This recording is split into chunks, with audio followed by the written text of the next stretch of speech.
ওরে আজকে তো পানি কম।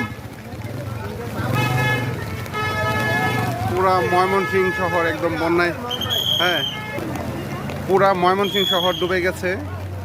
তো এই দেখেন এখানে অবস্থা, শুধু এটাই না প্রত্যেকটা রোড ডুবে গেছে। প্রচুর পরিমাণ বৃষ্টি হয়েছে, এই বছরের সর্বোচ্চ বৃষ্টি মনে হচ্ছে এটা।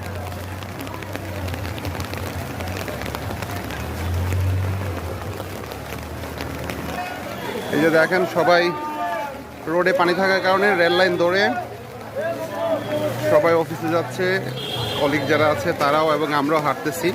রেল লাইন ধরে হেঁটে তারপর অফিসে যেতে হবে।